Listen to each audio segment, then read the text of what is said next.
since 2008 with hundreds of 5-star reviews and an A+ on the Better Business Bureau. Call Coast One Tax Group, 800-242-3186. Stanley from New York owed $93,000. The IRS placed a levy on his bank account. Coast One released the levy and settled with the IRS for $2,000. Mark in Michigan owed $225,000. After Coast One stepped in, Mark walked away paying less than $1,500. Call Coast One now. A 10-minute call can save you up to 93% on your back taxes. Get your fresh start today. That's 800-242-3186. Sponsored by Coast One Financial Group.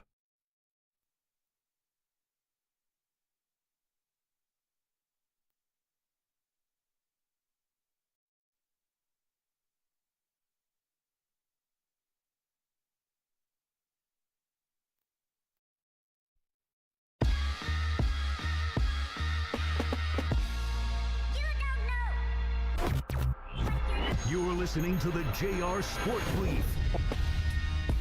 This is the JR Sport Brief Show here with you on the Infinity Sports Network.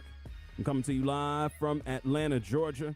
Thank you to everybody tuned in and locked in all over North America.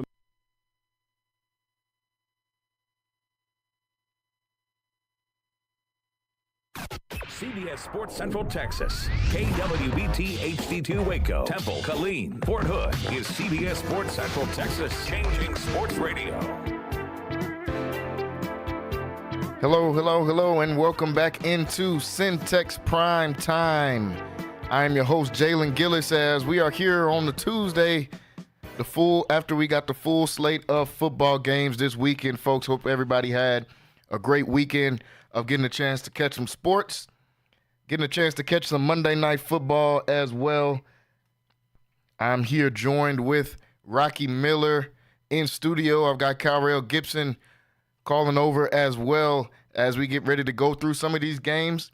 Before we get started, I want to thank everybody that's been tuning in with us for the last few weeks. Make sure you guys are subscribed to the YouTube, Centex Sports TV. You can go on YouTube and watch this weekdays 5 to 7.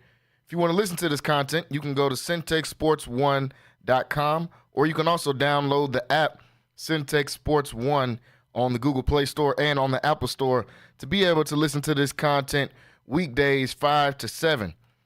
Well, everybody, we got a chance to catch some Monday Night Football last night to cap off the sports weekend and cap off the football weekend that we got a chance to have opening weekend for the NFL, week 2 of college football, week 2 of high school football. So we got a lot of different sports to watch. And opening night, or opening weekend, they gave us a good games all throughout the weekend. And then on Monday, we got a decent game. Started out good, and before the 49ers were able to pull it away. And 49ers came out victorious in this game, 32-19 over the New York Jets. And Aaron Rodgers' full debut with the New York Jets. We know last year he got injured in his debut against the Bills. His first full debut as a New York Jet, goes 13 for 21, 167 yards, 1 touchdown, 1 INT, got sacked as well. Not a great performance. The 49ers, on the other hand, absolutely amazing performance on both sides of the ball, honestly. Brock Purdy goes 19 for 29, 231 yards, no interceptions. And the hero of the game, after they got the late news, I think 90 minutes before kickoff, that Christian McCaffrey was not going to be playing. I'm sure that ruined a lot of people's fantasy weekends as well. Jordan Mason got to start, the undrafted free agent from a few years ago out of Georgia Tech. 28 carries, 147 yards, and a touchdown. The New York Jets did not look so hot to start off in the Aaron Rodgers era. And the 49ers seem to have picked up right where they left off after having a few question marks in the offseason. They got the Brandon Ayuk deal figured out, and we'll talk a little bit about him in a second. They got the Trent Williams deal figured out. I think he didn't give up a QB pressure in the 30-plus snaps that he took at left tackle. Didn't even give up a pressure on Monday night. So the 49ers picking up right where they left off. Like I said, I've got Rocky Miller here in studio with me. Also got Kyrell calling in with me today. Kyrell, what's going on, man? What's going on, man?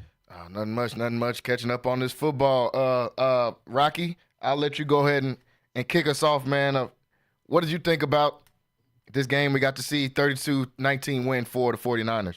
I really enjoyed the game, to be honest with you. I thought anytime that I know that I don't only win my straight bets, but I win my parlay, I really feel good. Like, you know what I mean? I don't have nothing to complain about. Lunch money is made. And so with that being the situation, and for, I kind of sweated on the over under a little bit before, but as far as my straight bet with taking San Francisco -4, that was pretty much never in doubt the entire game. It was pretty much a stress-free night. But at one point I did wonder whether or not one was the Jets ever going to score again, and then was San Francisco going to go after some points. But after a big run by what is essentially the third string running back. After a couple of big runs by him late in the fourth quarter, I knew they were going to kick that field goal, and that took me from being 42 to 45. So that's the difference between peanut butter and jelly and steak and lobster, my friend. No, for sure. And my parlay, I was close. I got a little greedy. I went about 7 picks in on mine and hit 6 of them in the last one. Oh, that hurt. See, that kind of hurt. So being a young father like yourself, that's the difference between, that's a lot of difference. That's a whole different tax bracket when you put a 7-line parlay together and you miss by one game. Oh man, like that's the difference from walking into your wife. Like you walk in there with your head held high after you hit that 7-line parlay. Oh man, I was feeling good all the way till the last one. Jake Ferguson, 4 catches. He gets hurt after 3. Oh my goodness! It doesn't get any worse than that. But Kyra, what'd you think about the game, man? We'll let you get on here before we get in too far on these parlays. Man, yeah, I'm with Rocky, man. I enjoyed the game. I got a bone to pick with Kyle Shanahan, though, and really the entire San Francisco franchise, man, because that BS they pulled with the whole Christian McCaffrey inactive an hour before the game. That cost me too, Tyrell. I have in my one league where he's my starting running back. I didn't even get a chance to sub him or do nothing, man. And they said, and then Mason admitted at the end of the game he knew he was starting on Friday. Oh man, that was nasty work, man. He messed up. That was nasty work, guys. And so I immediately stood up off my couch and was pointing at the TV when he said, "They finna get investigated." Man. I think they were good because he was questionable on the scouting the injury report. So that's all they have to report.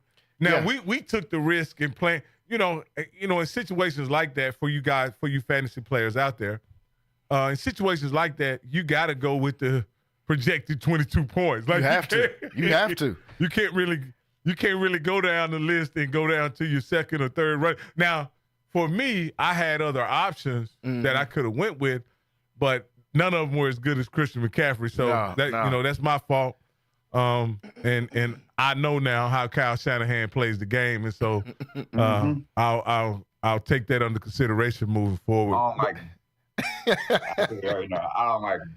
I don't care how you drop up the X and O's. I don't like him. Didn't give you enough time to recover on the parlay and on the fantasy game. I mean, that's interesting, guys. Like that's one way to keep us engaged and interested in the game. And the game was that we saw. Anybody who watches football know this game was decided probably pretty much at halftime. Yeah, like this, you saw with the Jets not being able to have much of an offense other than that one drive they had in the first half, and also with San Francisco being able to run the ball at will.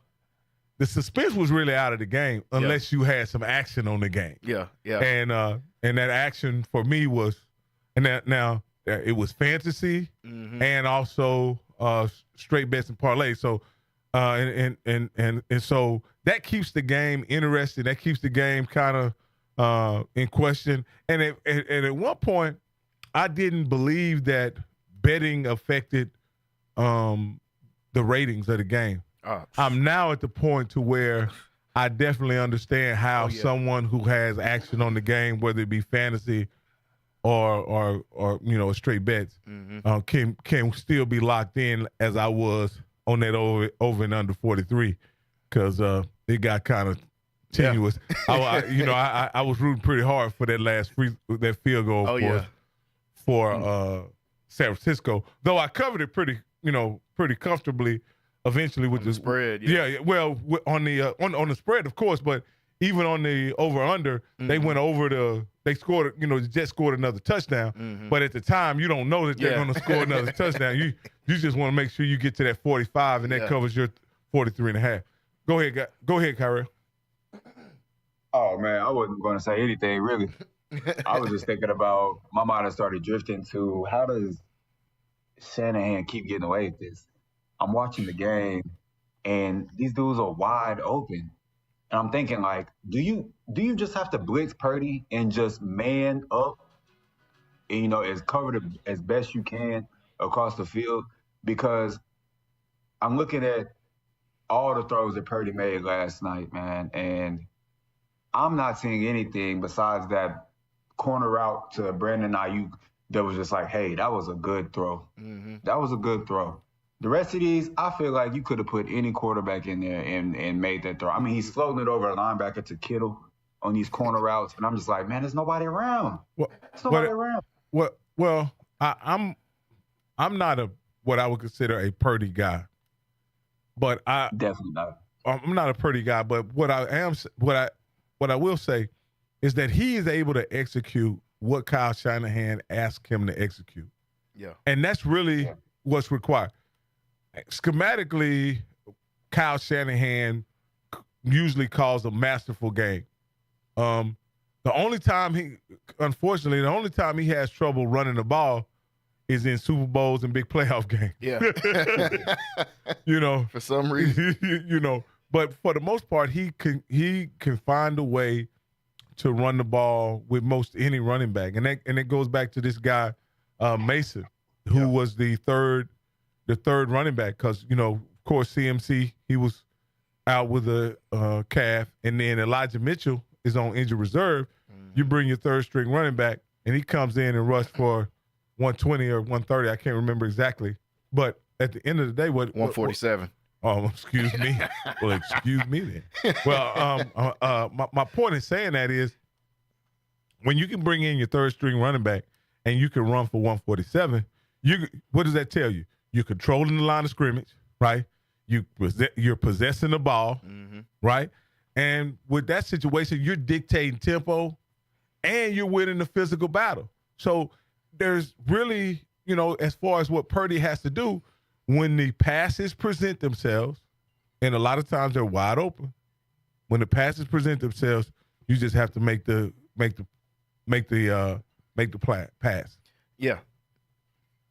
Yeah, and that's what he's able to do pretty much every time. That's the thing with Purdy.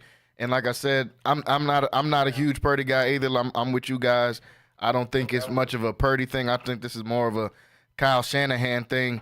And Shanahan, he continues to do it, and this coaching tree does that. The Shanahans since the 80s and the 90s have been doing this. It really don't matter who gets in there at running back, and it just proves it here. It just proved it here once again, him getting Mason in there and getting 150 yards in a game as an undrafted free agent. And we seen it before it was Mason. Before they got Christian McCaffrey, it was Raheem Mostert and Jeff Wilson and Matt Breida. It's the scheme that they're running, and like Kyrell said, dudes are just wide open every time. So this Shanahan coaching just continues to impress me. And Brock Purdy, he does his job, but we can't act like we didn't see him go to a Super Bowl with Jimmy Garoppolo. Like, come on. And I don't think anybody's a big on Jimmy G at all. So crazy. Well, I'm gonna tell you guys, like, in those teams with Jimmy G and even Purdy, those teams were defensive led, right?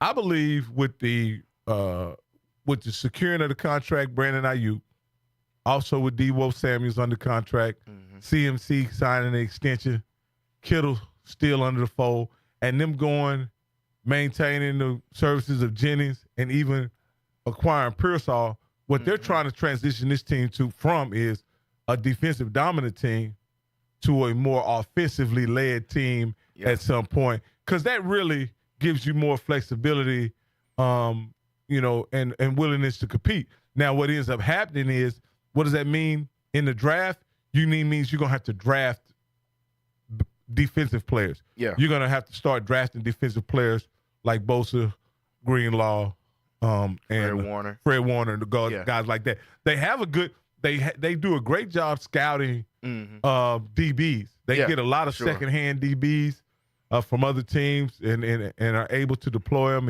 and get them serviceable. So right now, I think they're 50-50. I think they're a balanced attack. They went out and got a couple veteran D linemen. Hargrave and all those guys. Leonard Floyd from the Bills last year. So he looked great. I think they're tooled up. I think they're tooled up to make a run. But my question to Kyrell is, with seeing everybody play this week, right? Or would you say San Francisco is a Super Bowl team this year? We know they're a contender, but is as a symbol right now. We can't forecast any injuries or anything like that. But is San Francisco a Super Bowl team? Absolutely. We just saw them put up 150 without Christian McCaffrey. Like, this was supposed to be the game that we were like, okay, we're going to finally see the 49ers kind of take a step back. I mean, we saw a little bit of a hiccup when they played certain teams last year, but most of that was due to injuries and, them not having their weapons. But when they're fully healthy, I was expecting a close game.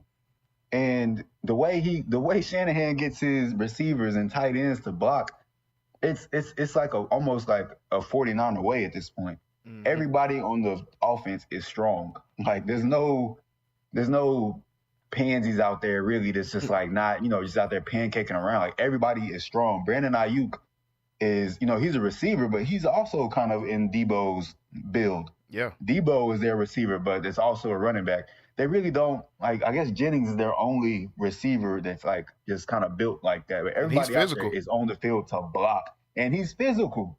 So I'm looking at this, and I'm looking at the run scheme. I didn't see that nowhere else in the league yesterday. Like, it seems like it's unique the way the scheme, his run scheme that he uses. And, C-Mac is great, but it was just a big, big statement that Jordan Mason, it's so weird because we went to school with it. Yeah. So shout out Jay Mason. But Jordan Mason for the San Francisco 49ers, Georgia Tech alum, he did the exact same thing we watched Christian McCaffrey do. They controlled the clock. The defense is still the defense. I had Aaron Rodgers in a couple of fantasy games last night, man, and dude couldn't get on the field and couldn't stay on the field. Once the 49ers got the ball, it's just like they can't stop the run. And once they get to running, it's like I'm trying to figure out why these guys are so open. Is it because teams are so committed to stopping this run because they've been gouging you 5 yards a pop, 6 yards a pop, 8 yards a pop? I think get overwhelmed. I think it's pretty simple, and maybe on Wednesday you can discuss this with Wayne. But I think what ends up happening, they dictate defense by situation, down and distance. You end up having to play man defense on them a lot in obvious running situations. They threaten the line of scrimmage with a hard fake. The DBs realize that they have to get into stopping the running game. They take that false step, thinking that the wide receiver is stalking them, and this wide receiver breaks off the stalk and ends up into some type of route. I think it's just that simple. They get blocked so much by the wide receivers that they don't, they're looking to fight off the block sometimes when the guy's actually running a route. Yeah, and I'm agreeing. It's just as simple as that. And like you were alluding to, Kyrell, the run game is so fierce what are you gonna do? What defense are you gonna get in against them? Dude, they got an undrafted dude running for $150, and Shanahan been having dudes wide.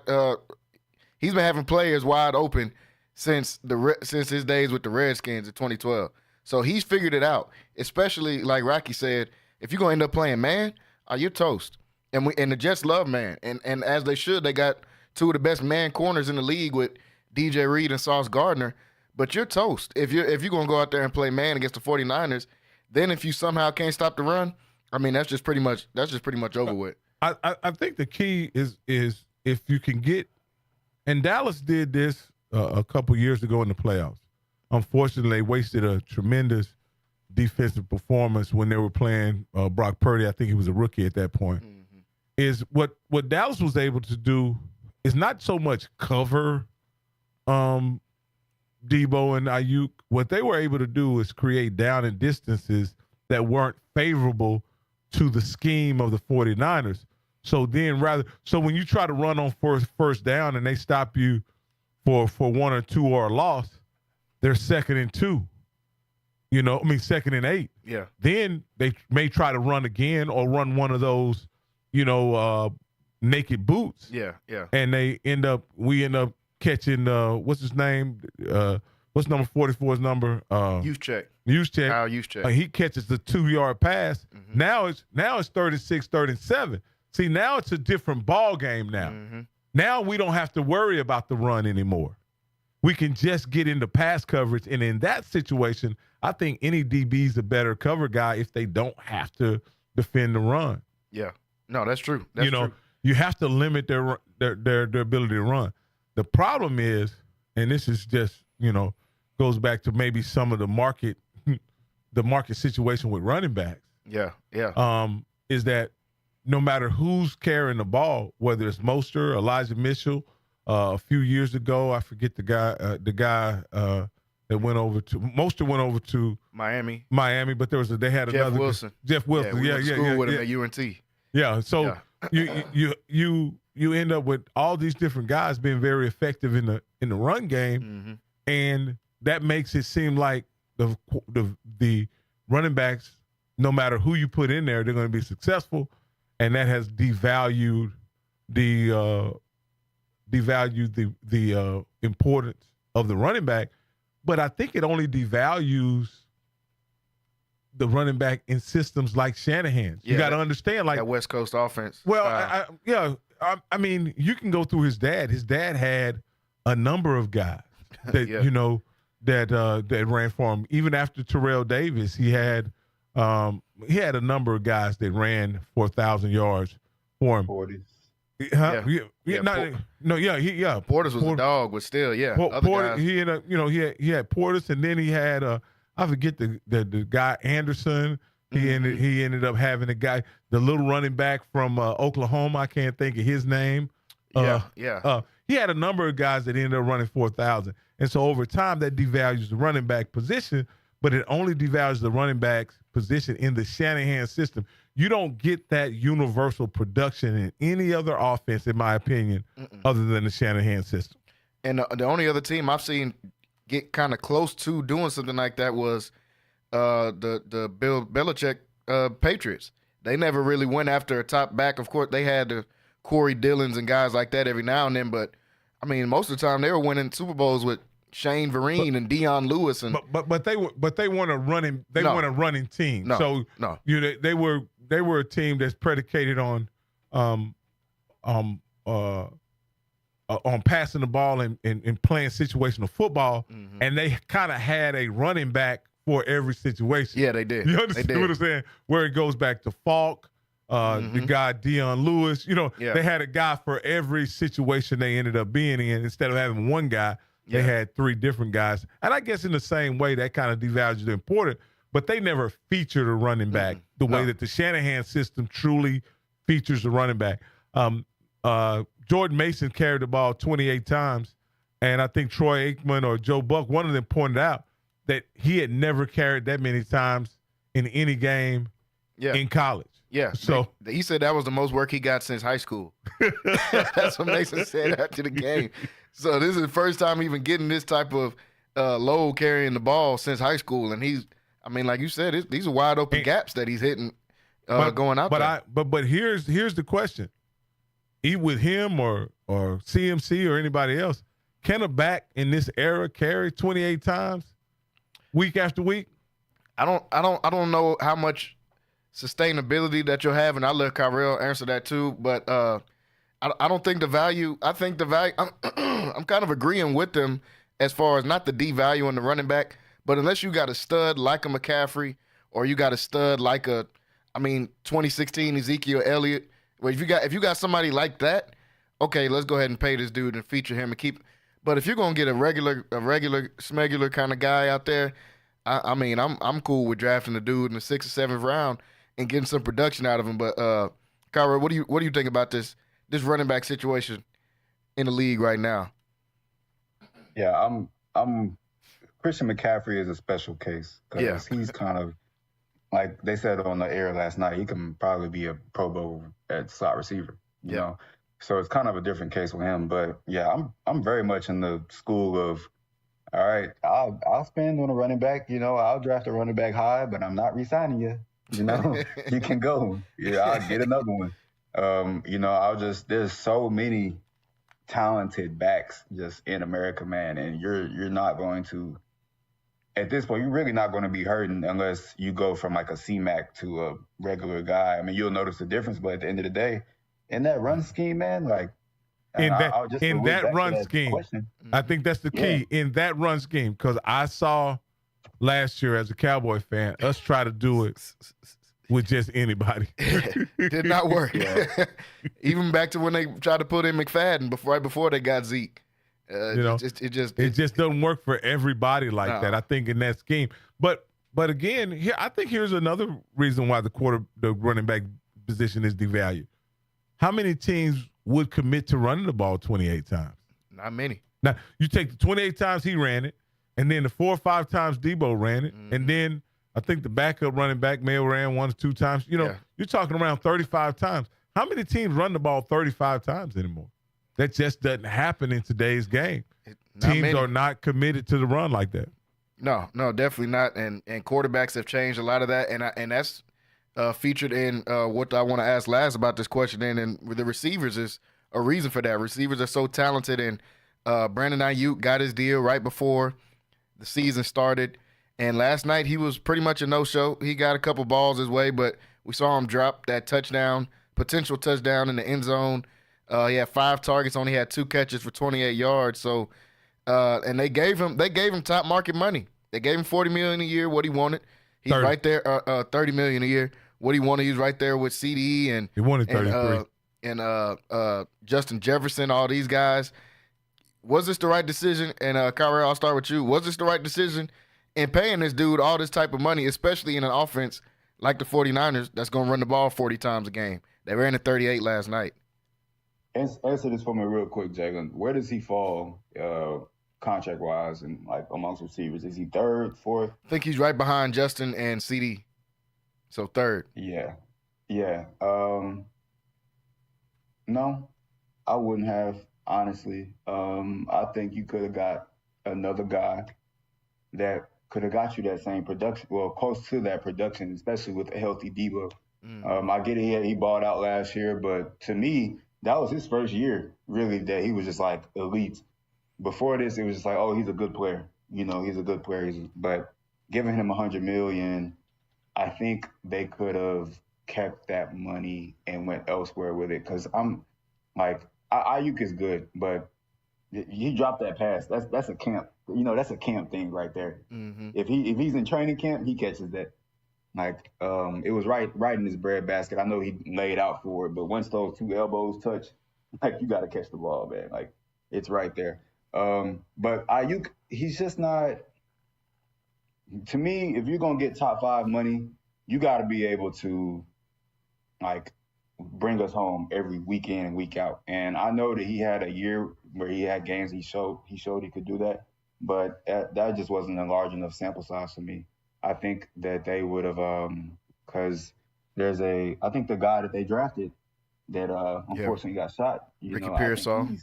I think he's going to be a player, you know. Yeah. And Brandon Ayuk holding out, I just don't think I would have went too likely with that situation. Like I would have like, man, what are you doing? Like, come on. We both know how your career has gone, and yes, you turned it on last year, but so did everybody on the 49ers. Like, yeah, everybody is eating, man. So like, I know you got to get your money, but I thought I would have traded him, to be honest with you. Like, I would have got something for him. No, I'm the same thinking as you. I'm not paying. He's only gone over 1,000 yards his last 2 seasons, and last year was his best year, and he gave me 1,300 yards. That's as good as Brandon Ayuk is probably going to give me on this 49ers roster.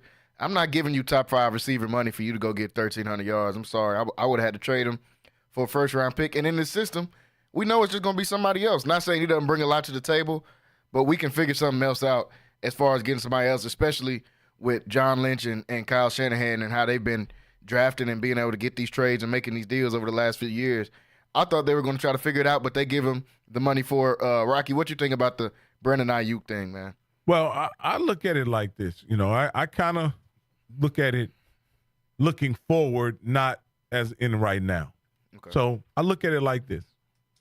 We all know what number 1 receivers go for, right? They go for it. This year, I want to say he's 4 or 5 million on the books this year. Mm-hmm.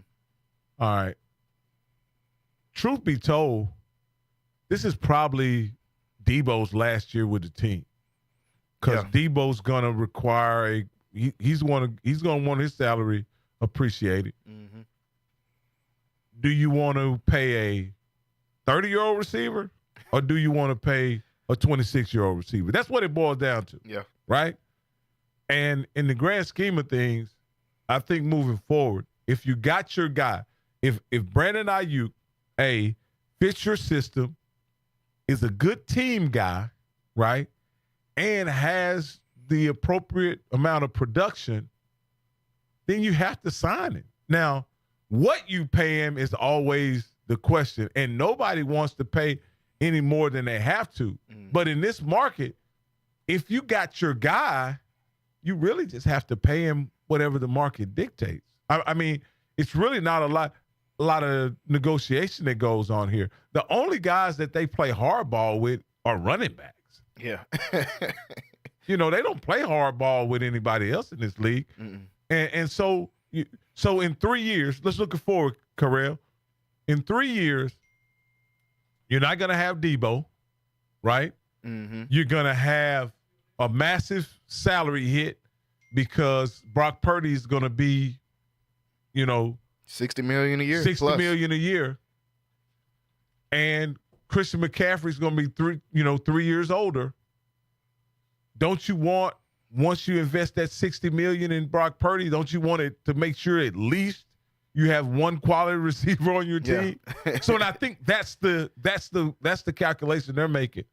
At least we're going to have one quality receiver when we invest in Brandon Ayuk, and that kind of keeps our offense viable as we develop more players.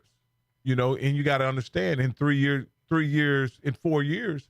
they're going to be trying to look at what the exit strategy is for Brandon Ayuk as well. So that's just the cycle. I always look at NFL contracts. If they're 4 years, they're 3 year. They're really 3-year deals. Mm-hmm. If they're 5 years, they're really 4-year deals. Because of how you have to look at the last year of the contract. Most of the money's already paid out anyway. A lot of that money's not guaranteed unless you're Dak. Yeah. Yeah. And so a guy like Brandon Ayuk, that $75 million or whatever he got paid in signing bonus plus whatever his salary is, that's really for the next 3 years. And so we're going to be able to see. I think Brandon Ayuk essentially had him over a barrel, meaning that if they let him go, is Brandon Jennings going to develop into what Ayuk is? Mm-hmm. And if he does, guess what? You're going to have to pay Brandon Jennings. Yeah. Yeah. Is Pearsall going to develop into what Ayuk is? If he does, you're going to have to pay Pearsall. So it's the same situation down the road, even if someone else can do what Brandon Ayuk does. Yeah, I agree. And like you said, they got to pay him. And Debo's contract, his last year of the contract is next year, so I'm with you. They're probably going to trade him in the offseason. after this year, especially if they win. If they find a way to get it done, Debo's out of here because he's going to want to get paid some serious cheese if they win, and they're not going to be able to pay both of those dudes at all. So I'm agreeing. I think Debo's probably gone after this. So, and another thing, and I want to ask Kyrell here, if you're going to pay a receiver, are you going to pay a guy receiver money, right? Mm-hmm. Are you going to pay a 100-catch guy receiver money, or are you going to pay a 75-catch guy receiver money? I'm going with the production. So if it's 100 catches, I'm paying him over the 75. And that's what I think they did. Yeah. I think at best case scenario, Debo's going to get you 75 catches a year under perfect circumstances. Yeah. Now he's going to score in other ways. He's going to be impactful in other ways. But as a receiver, a pure receiver, Brandon Ayuk is your guy, in my opinion. Yeah, I agree. Go ahead, Kyrell. No, I'm in agreement, man. I think that my problem with it is when you think about it through the contract lens and just where is the money going to go and having players on your team, I just look at it like, man, they just paid. Like, this guy had 75 catches last year, and he's the third highest paid receiver in the league. I get he had a lot of yards, but to me, you can replicate that with a Ricky Pearsall, or you can replicate that with another talented player. Okay, I understand that. What has Brandon Jennings, Ricky Pearsall, any of those other guys shown you up to this point that they would be able to catch 75 balls in that offense? See, here's the situation about the Shanahan offense, and I think Ayuk is not catching 75 balls because of his ability. He's catching 75 balls because they don't throw it like that. Yeah. You know what I mean? So when you get in a negotiating table with him and you say, hey, you guys, this CeeDee Lamb has 130 catches, you have 75 balls. Can we look at our targets? Yeah. You know what I mean? And I'm pretty sure that's what he said. Yeah. Can you look at our targets? And as you guys saw today, when they do throw the ball, yesterday, when they do throw the ball, they need those catches. They need someone who's going to be sure-handed. They need someone who's going to run those routes. And more importantly, they need somebody who is going to be willing to block rather than run routes. And that's something Brandon Ayuk has proven he could do very well. Yeah. And like you said, they need somebody that's going to be sure-handed because especially when they get in those down and distance, a la Super Bowls that all Kyle Shanahan has been to, they haven't been able to run the ball, and they get into those 3rd and 7s, those 3rd and 8. Last year in the Super Bowl, they were able to get the ball to a Brandon Ayuk, which helped them. And they had the game won throughout the whole game. You just ended up running into Michael Jordan of right now. So it really wasn't nothing they could do about that. So Brandon Ayuk, we'll see how he progresses throughout the rest of the season. 49ers so far to start the season off, looking good, 1-0. Jets, still a lot of question marks there about the Jets and Aaron Rodgers. Only reason I have some slight faith in them is because they got Aaron Rodgers still there. So as we move on a little bit from NFL football, and we'll come back to it, want to get back to some college football. We got a chance to see a lot of good games this weekend. Didn't get a chance to get all the way to it because of an argument that we ended the show with Kyrell, and I'll get Rocky's opinion on that a little bit later too. But want to get to some more of these games around the NCAA, and definitely have to start with the team that's right down I-35 from us in the University of Texas as they went up to the Big House. A lot of talking about this game beforehand. They went up to the Big House and they handled business up there in Michigan, really stomping out the Michigan Wolverines, the national champions from last year. The game was not close at any point. Texas came out and looked like the best team from the jump. They missed a couple opportunities to score at the beginning. This game could have been even more of a blowout than it already was in this game. So I'll let you guys talk about this 31-12 win against the national champs from last year. Quinn Ewers, 246 yards, 3 touchdowns, no picks. Davis Warren, 22 for 33, 204 yards, a touchdown and a couple picks, 47 QBR. Didn't look good at all. The offense looked actually terrible. And Texas' offense looked great against a good Michigan defense, regardless of how their offense looked. We know this defense is going to be good year in and year out. So, I just want to get you guys' opinion on this. And Rocky, I'll start with you. What did you take away from this beatdown that we saw Texas go out there and lay on the Michigan Wolverines last week?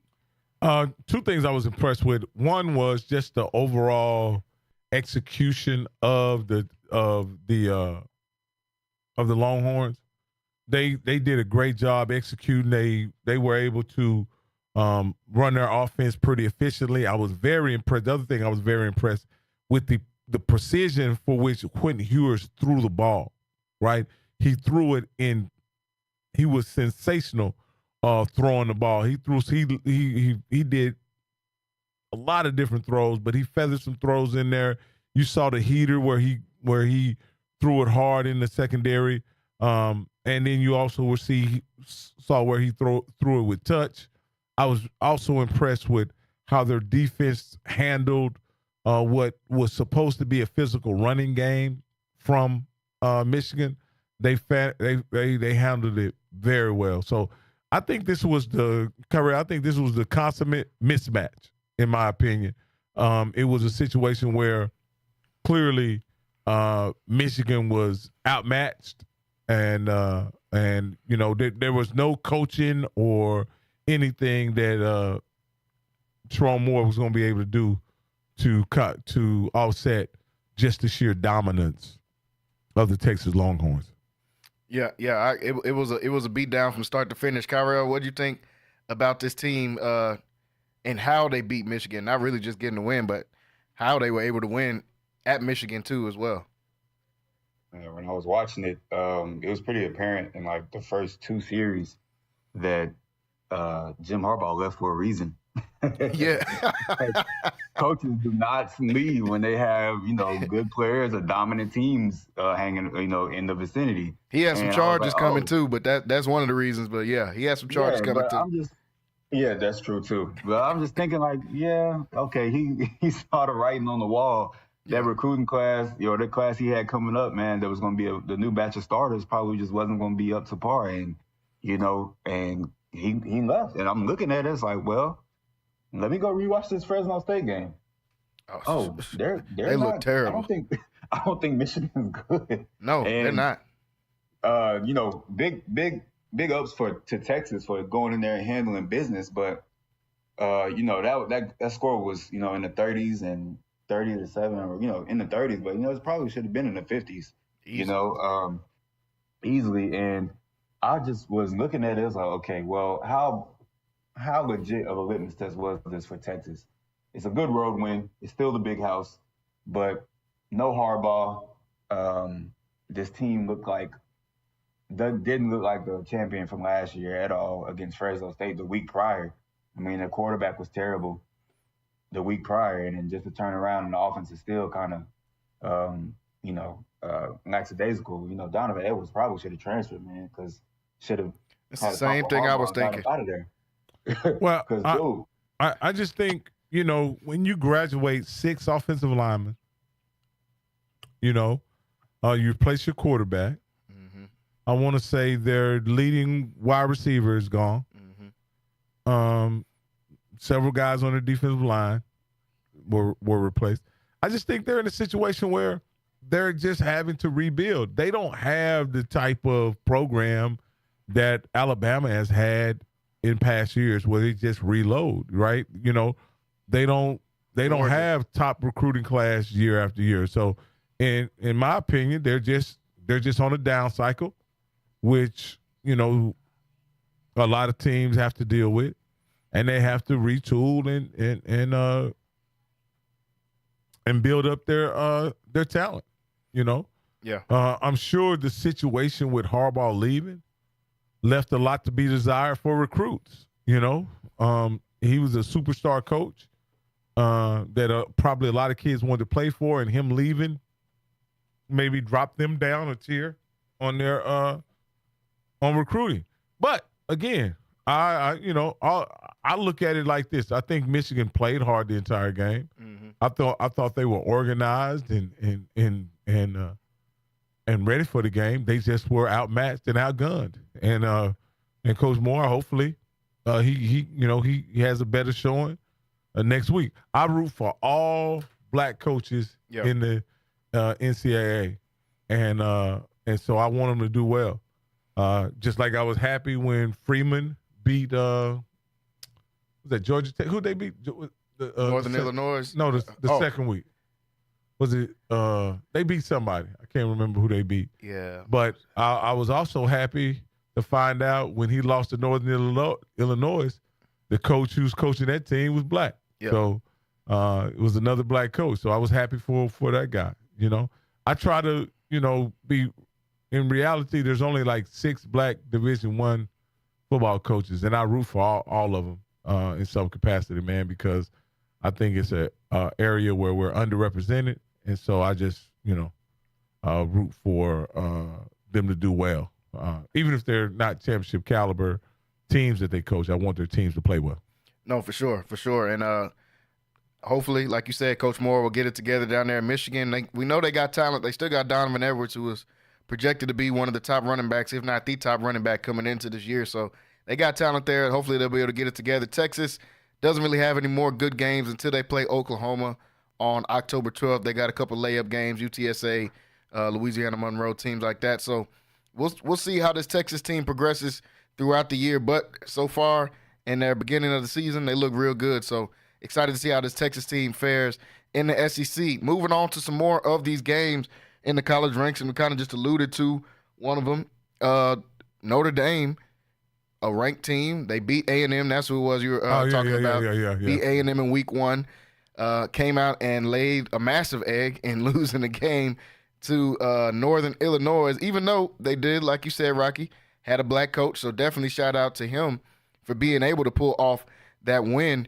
But Notre Dame drops a game 16-14 after what wasn't an impressive win to me against Texas A&M. Neither team looked impressive in week 1 at all, and they came out here and showed once again. I'll play a quick clip of the head coach from Northern Illinois after they were able to get their win over Notre Dame, and an emotional win for him. I'm so proud of our kids, the coaches, just everybody. They believed. They believed. And we came here and got it done. You told your guys this week that you didn't need anyone to be a superhero or superhuman. They just needed to be their best. What kind of performances did you see out there? They listened to what I said. I told them all week, we don't need luck. We just got to be our best. And they was their best today, and we was able to get it done. Where's this emotion coming from for you? All these guys that have been with our program, been through the ups and downs, and they continue to fight. It's like they my kids. I'm happy for the adversity to push through. No matter the situation. So that was the coach after a great win against Notre Dame, and he was able to get a win. Kind of reminiscent of what we seen Coach Moore. We were just talking about him for Michigan, what he did last year after he was able to get that win after they suspended Harbaugh for a little bit, and he came out and did a little bit of "that's my quarterback," reminiscent of some TO stuff. But yeah, definitely a great win for them. And Notre Dame, man, Notre Dame. I'm just year in and year out, I'm just underimpressed by this team. Going all the way back to the Brian Kelly days. It seems like every year they start off in the top 10 no matter what, even though they're not in the conference. And they come out and supposed to have this world beater type team. And every year they find a way to disappoint. Only difference is this year they did it really early and losing to Northern Illinois. What did y'all think about this game? Rocky, I'll start with you. Like I say, I thought this was a situation where Notre Dame played down to their competition. And in situations where you do that, sometimes you get beat. You get bit. You know what I mean? And they got bit by Northern Illinois. Again, I think you'll find out that Northern Illinois is a good team. They play Buffalo this week. They're also going to play NC State. So you'll get a chance to see what kind of team Northern Illinois is. And so at the end of the day, we really don't know how bad a loss this is until we see Notre Dame, how they recover from it, and then we see what kind of team Northern Illinois truly is. If they go out to dominate the MAC, the conference that they're in, then you say, hey, well, maybe that's not that bad of a loss. Yeah. But if they end up being a cellar dweller in the MAC, then you say, well, that's a horrible loss. Yeah. Coupled with maybe a loss from Purdue, Miami of Ohio, Louisville. Because up to this point, I heard through the grapevine that the Notre Dame was going to be favored in every game until the USC game. They were going to be the favorite. I don't think that's the case right now. No, not at all. They definitely shouldn't be favored against Louisville, who's looked good in the first couple games. And they really don't. They got a cupcake schedule, honestly, so they'll be able to get all the way. I definitely don't think anything from Florida State when they play them on the 9th. So they got a chance to really win almost the rest of their games until they get to USC, unless they play like they did on Saturday against Northern Illinois. Kyrell, did you get a chance to see any of this, and what you think about them dropping this game against Northern Illinois? Yeah, I just didn't like the game plan. Like, they're putting the ball in their quarter. They're transfer. I think this quarterback's a transfer, right? Yeah. He's from Duke. Yeah, they're putting the ball in his hands like he's from Duke. Here we go, another one. Plenty to say about this. Oh man, so he's not good. All right, so, like the rest of them. But they put the ball in the quarterback's hands, and this is a close game to me. The whole game, and I'm looking at, I don't know how many times he carried the ball, but I'm looking. Yeah, okay, I got it right here. 11 times Jeremiah Love, who to me is their best player. There's their number one running back, is their best player. 7 yards of carry, and he only carried the ball 11 times. But your quarterback threw the ball 32 times, 2 picks, no touchdowns. And it's just like, what are we doing? Like, that doesn't even make sense. This is a smaller school. I'm sure they're a great football team. On the flip side, I can tell, the time of possession was on the Husky side because we got 45 carries for 200 yards on the NIU side. So I get that they didn't have the ball, but what I look for when big schools play these smaller schools is to, hey, don't make it complicated, man. Like, we don't need to bring out all the Ferraris and showcase all the cars. Let's go get that pickup and just get her done, man. Like, you should have just ran the ball. You bring up an excellent point, but I want to ask you this: you get a kid from Duke, you probably pay him 1.5 to come to Notre Dame. This is a great game to showcase him as a prospect. Mm-hmm. Do you hand the ball off 40 times to show him off as a prospect? I think when you go into halftime down 13-7, we're not throwing the ball no more. We're finna come out. You say that, right? Mm-hmm. But there may have been wide receivers running wide open, and he just wasn't able to hit him. There are a lot of things that happen, but to your point, Kyrell, I think you bring out something very, very important.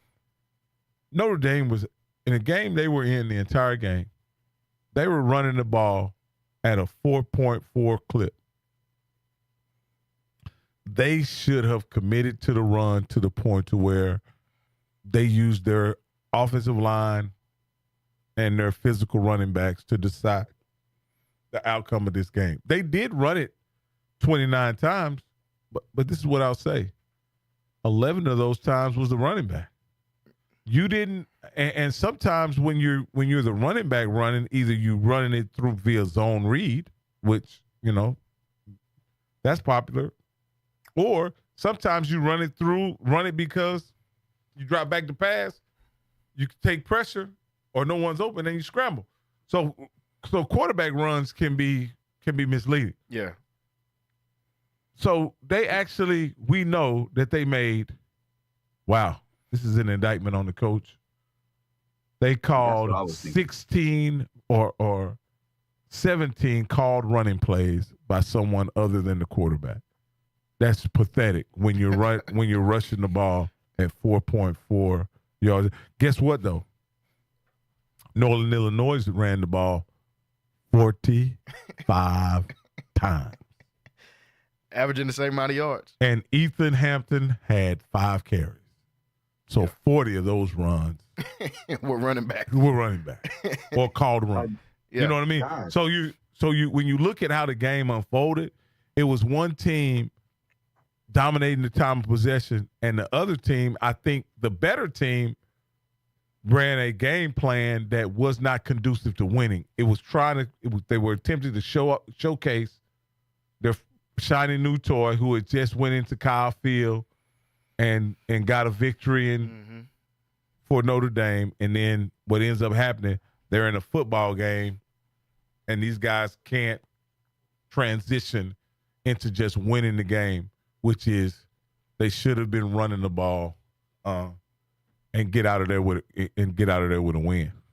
Yeah. Is this coach a what how many years has he been coaching this team? I think this is his 3rd year in Notre Dame, I believe. Second or third year. Yeah, 2nd or 3rd year. Because this just screams probably like, his 3rd year. His 3rd year because Jaden Daniels played 2 years for Brian Kelly. So this is his 3rd year. This is what do you say?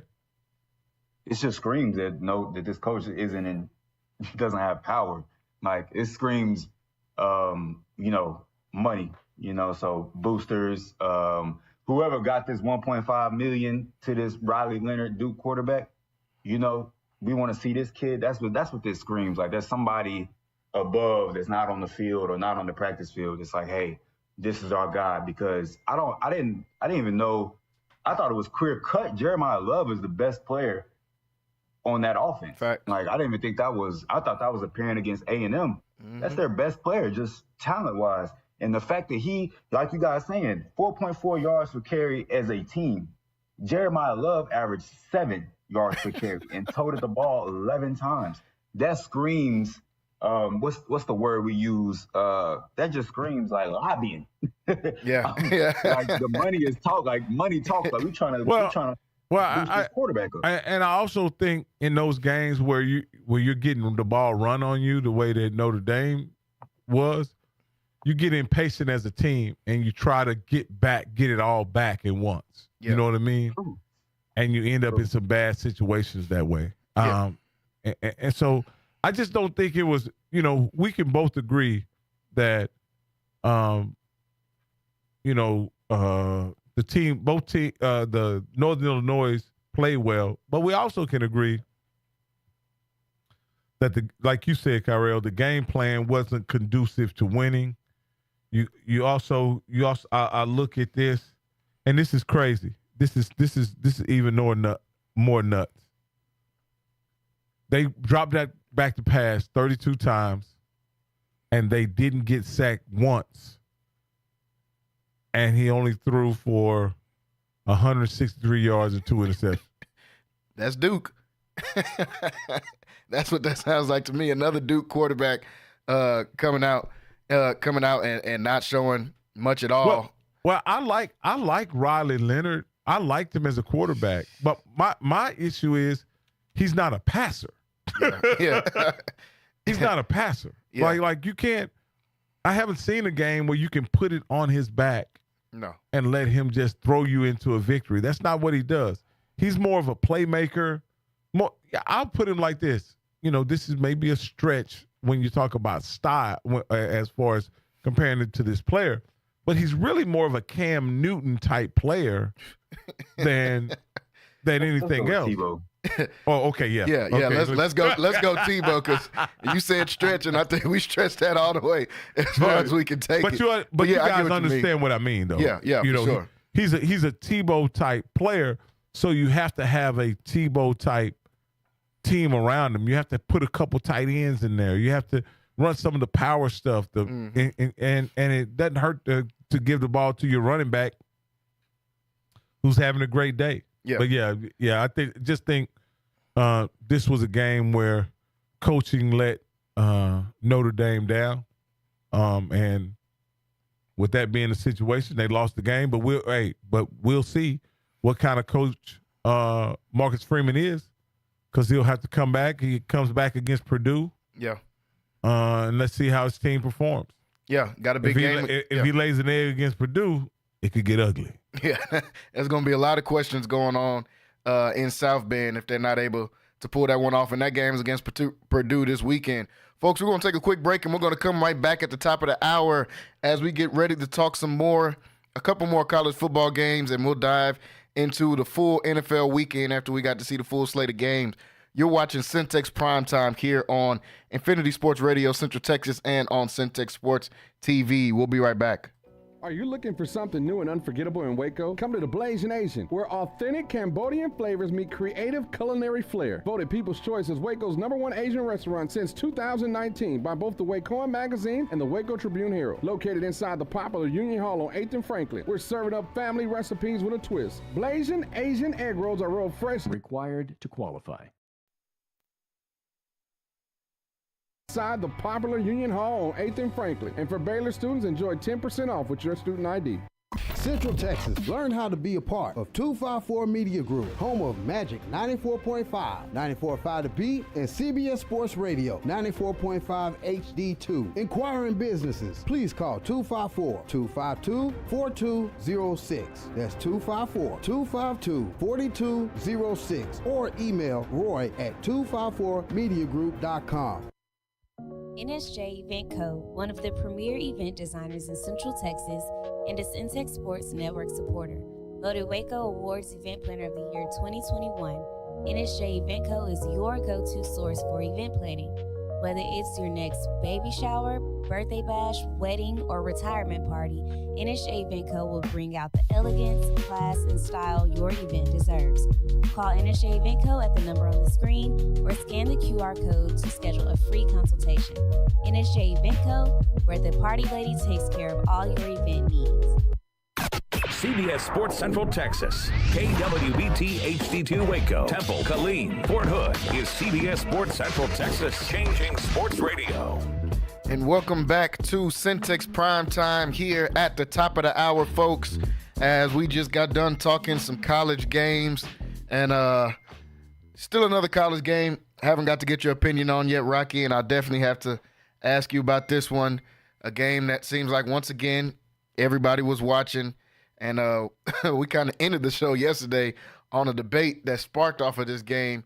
And that's the Colorado game, man. Colorado looking like the same Colorado, unfortunately. Unfortunately, looking like the same team that we saw last year. And they're actually running the ball less to start the season than they were last year. But same issues.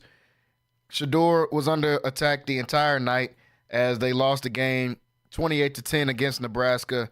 Shedeur was under attack the entire night. Never had time to really do anything. Still holding on to the ball too much at certain times, certain plays. Unable to run the ball. Offensive line not getting pushed in the run game. Offensive line not being able to block. They can't stop the run on defense, and they can't rush the passer on defense. So the same things that plagued them last year to a 4-win season seem to have reared its ugly head once again, and Colorado drops a game against Nebraska. They're 1-1 as they get ready to go to the rivalry game this weekend against Colorado State. And we talked about it yesterday, but I'll get your opinion. What'd you think about the game this weekend?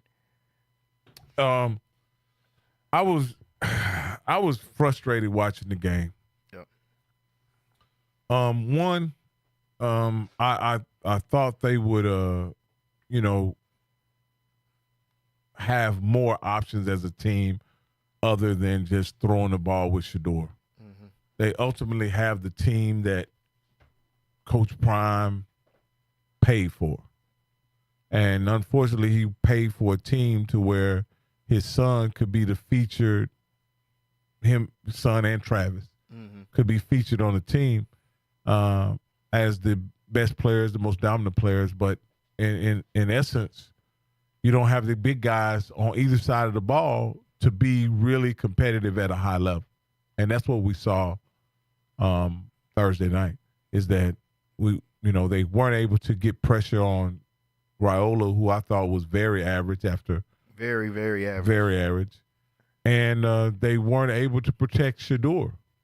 And I believe we're getting to the point now where the pressure that he's receiving is affecting the quality of his play. Not, and I'm talking about the number of hits that he's taking, the constant pressure that he's under is affecting him to the point to where he's not able to do the things that makes him special as a quarterback, like read the defenses, that make the anticipation throws, all those kind of things. And he's really gotten a situation where, in my opinion, he determines who he's going to throw the ball to before the ball is snapped. And a lot of times that's Travis, covered or not. Yeah. He forced the ball to Travis. Travis had 10 catches for 110 yards. Most of those came in unimportant moments, honestly. They weren't able to convert. Multiple fourth down conversions where they tried to run the ball, did not work. I think that they had 6 sacks in the game, even more QB pressures than that. Nebraska had 10 tackles for loss in the game. And, I mean, with honestly a team that's going to be a pretty average defensive line as they go throughout the rest of the year. But those dudes look like, I mean, the big number 9 dude looked like the second coming of J.J. Watt. I said yesterday, and he was just completely destroying their line. I'm not sure what exactly they can do in midseason like this, but they're going to have to make some changes as far as how they're going to try to attack with their offense and their defense. Well, I'll say this. I don't think every team is Nebraska. Yeah. You know, I think Nebraska improved their team quite a bit especially in the offensive line. I think they're pretty stout. I think their defensive line is much better. Mm-hmm. I think they have a pretty decent secondary as well. So every team's not going to be Colorado. What Colorado needs to do with their last 8 games, they're 1-8. Last 9 games, they're 1-8. They need some confidence. They need some swag, and it's not going to be because Coach Prime talks them into it. They're going to have to get some confidence by having solid performances on the field. And I think this game coming up is a game they could have, you know, they could have some success. I hope they do. I hope Shedeur throws for a lot of yards. I hope Jimmy and Travis catch a lot of balls. And I hope they're able to somewhat protect Shedeur. I think Colorado State, they have one player. They have a top-notch wide receiver. I don't think much of their quarterback. And so I think it's a game they should be able to handle. They should get on the winning track this week. And hopefully, they find something that they can build upon. Yeah, I agree. Kyrell, final thoughts about Colorado, because we got to talk about them yesterday. But any other words of wisdom about this Colorado team and what we saw last week? Yeah, man. They can't run the ball. So what do, right? When you look at a lot of these air raid offenses from days of old, Texas Tech, even Baylor, even though Baylor, have games that they would probably run the ball 30, 40 times, but that was really just a product of how spread out they had the offense. But since you can't run the ball as Colorado, right, what do? You mimic the running game, right? So that's lots and lots of screenplays, just things like kind of what San Francisco does sometimes. Like a lot of their passing plays, they're just extended run plays, So I'm looking for a change in game plan like that, man. Like, stop trying to run between those tackles. It's not going to. I mean, you might be able to move Colorado State around this week, and that'll be good for your confidence boost. But once you start playing these other teams in the Big 12 and you get back to playing some bigger boys, some better talent, I think they're going to have to extend that running game to something that's, not traditional. Start looking at those more screen games, getting more creative on the outside. Travis Hunter might have to become your de facto running back out there and at the receiver position. You just got to get the ball in his hands and get some blockers out there, because you're not pushing those other guys on the trenches. It's kind of pathetic when I'm looking at it. I understand Shedeur's frustration. It is frustrating to sit up there and watch your O-lineman, the strongest dudes on your team, get absolutely zero push. Zero. And that's frustrating. And, I really hate that he made those comments, because he's going to have to play with these dudes for the rest of the season. Yep. And I know as a man, that wants to be the best at something, like, you're not taking those comments lightly. Like, yeah, a lot of those dudes might respond positively to it and start playing better, but a lot of them dudes are gonna be like, man, no way this dude just like threw us under the bus like that. And I don't want to see. I don't even want to put like trust back in their hands. Like, I'm actually terrified for him these next couple games passing wise, because he's already getting hit, you know. And I don't want to see it get much worse. But you got to figure out how to mimic this run game, because you can't drop back and throw the ball. You don't have that type of talent on your team.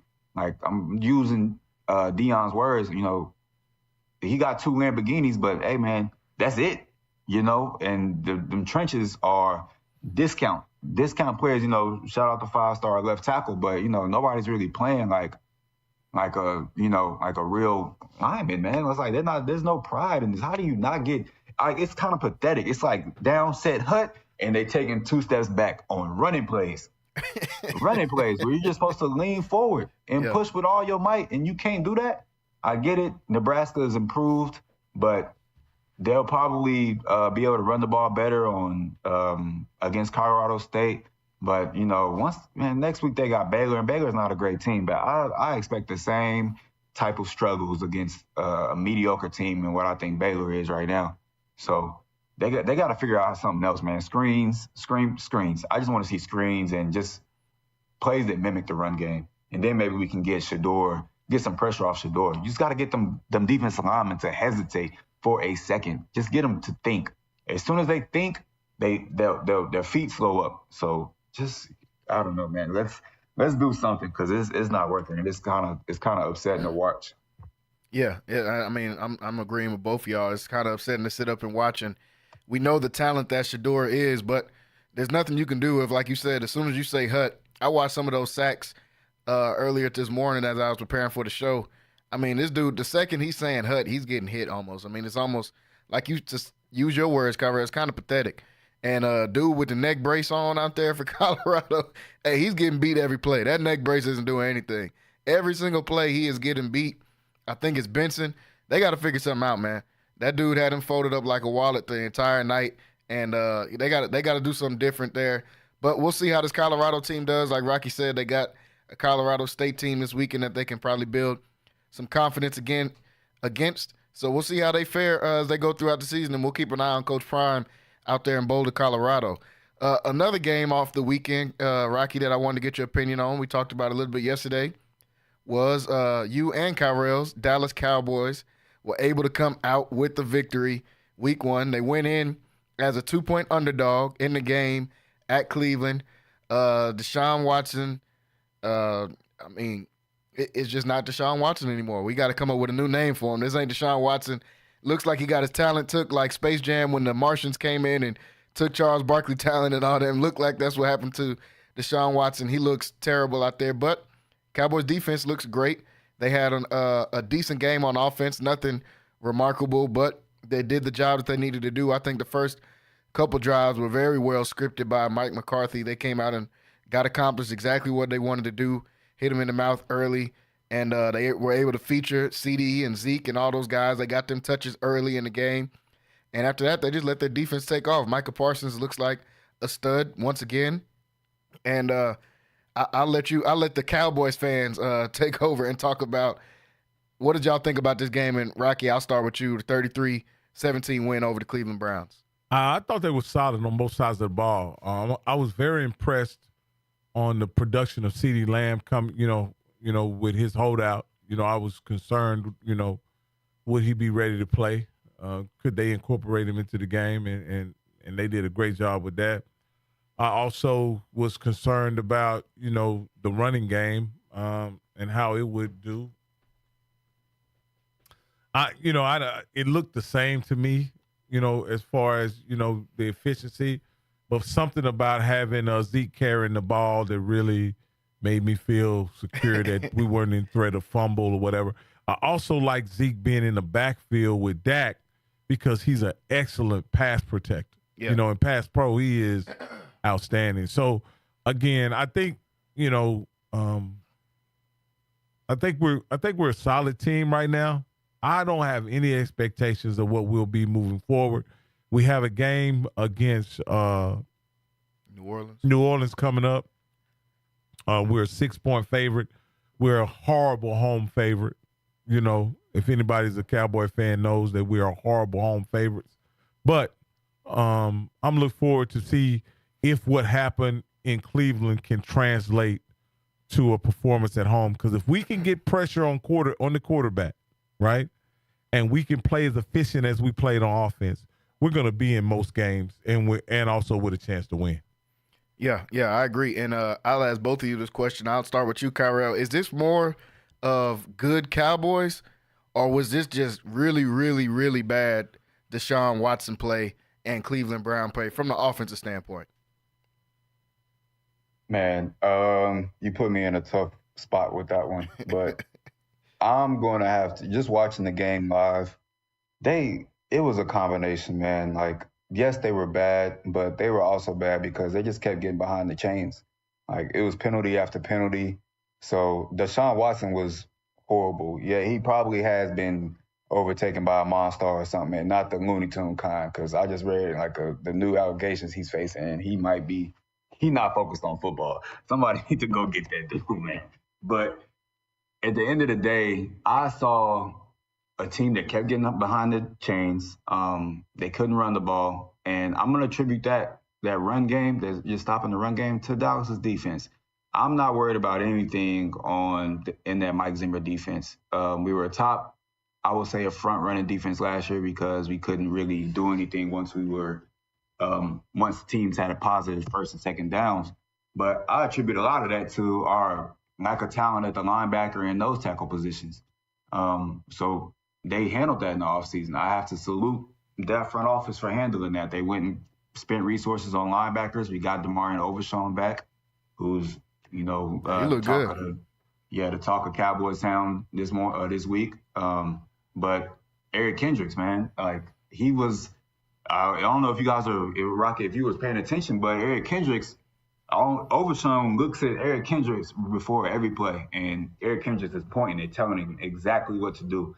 So that experience, that veteran experience next to really what is a rookie, because he didn't play last year. It's kind of like a red shirt, since he got injured. That just kind of put him in the right spot to, really be a Swiss Army knife, be a fast linebacker. And I'm looking at the guys, man. I was like, okay, this defense is shored up. I know this is the top defense from last year. I get that, but I was not impressed with the offense as a whole. CD beat top corner Denzel Ward a couple times, and that was nice to see, but the execution wasn't there throughout the game. I think like the last 4 or 5 targets towards CD got broken up, and I'm not sure if that's just. Man, you're hard to please, man. You're hard to please. Because we see it every year, Rocky. Like, it's every year we see this. We see them come out here and look like world beaters, and you get our hopes up. So I have to grade them hard, and I'm not. I got to. So I'm not taking. I'm not taking these wins and being like, hey, oh man, no, they're good. I'm a guy that I understand the NFL is a marathon, so you just stack these wins up. Like late in the game, in situations where Dallas was run pass. They were defending the pass in obvious situations, you know what I mean? Because we were run passing. And so that's just a factor of where the game was never in doubt. Whenever we wanted a big play, whenever we went after a big play, we got it. I just think it's a situation. It's simply a situation where the game and situation dictated us that we, in the second half especially, that we keep it very vanilla and we try to mitigate injury. And we get out with a win. That just was the situation. When you have an offense that you're playing against, you score 30, and the offense you're playing against is anemic. You know what I mean? You don't put anything on film. You don't show anything. We were solid. When you look at what we did in the first half, essentially what we did in the first half was enough to win the game. Yeah. And when that's the situation, like a couple things that I was very impressed with. I was very impressed with our kicker, even though it didn't count when he kicked that 65-yard field goal. I thought that was crazy. I was also impressed with our corner Carson. Yeah. I was very happy to see that he would, he had the ability to cover in space, and he was, he didn't get lost at all, and even down the field, he was doing a good job. Yeah, Kyra, I'll let you. Go ahead. No, I'm saying we'll see next week. I think we did what we had to do. You got to understand, we won a game that we were picked to lose. Yeah. And so at the end of the day, you put a check by that game and you move to the next game. And the Saints provide a different challenge. They're coming off a 40-something point victory. We're coming off a very dominant victory as well. We have two teams with a lot of confidence playing at our place. And let's see how it turns out. I think most of what happened on Sunday can be replicated in this next game. There was nothing that I saw that we wouldn't be able to do against the Saints. It's just, can we do it consistently? Can we avoid the big mistakes? Can we truly shut down the run like we were able to do against Cleveland? I'm looking forward to see if all that is something we're able to do against the Saints. No, yeah, I definitely agree. Both sides made some good points. Kyra, I'll let you get the last words on it before I move on from the Cowboys win this last weekend. Yeah, it's you're right, man. I need to enjoy the win, and I am enjoying the win. I really am, because I know y'all heard me. I was 1-0 baby yesterday. Like that's all we need. But hey, it's Tuesday now, and so I'm with the team, man. Like, hey, we're thinking about New Orleans, and what I want to see is I think you're right, and I heard a lot of people talking about how the playbook kind of got closed up by the second half. But I'm still a guy that looks for, like, the plays are still being called. So I'm still looking for execution of those plays. So when I see that we're getting 3 and out, and not really moving the ball, like, the offense was not really clicking yesterday. Like, I know it seemed like it because we had 2 drives that went the distance of the field, but it was really only 2 drives. And outside of that, we were getting off the field and getting the ball right back. We punted a lot, and I think that what I want to see against New Orleans is, for one, a more efficient run game. And do we need a third receiver? Do we need to get in that trade deadline and get a third receiver? Because I see CD's out there. CD's arms are bigger. Like, I don't know, he might be getting tested here pretty soon. But he's looking physically bigger and just looks like he's mighty leveled up again, with those first couple plays we saw. But I want to see, because I'm not worried about these teams. I'm not worried about the Browns. I'm not worried about the Saints. I know everybody picked the Browns to win, but I didn't. I don't care what Dan Orlovsky says. Like, I was not thinking we were going to lose this game. I thought it was going to be a defensive battle, but I didn't think we were going to lose. And we're looking at New Orleans next week. Yeah, it was the Panthers and they put up 40 points, but I'm looking for domination again. I'm evaluating each of these players, each of these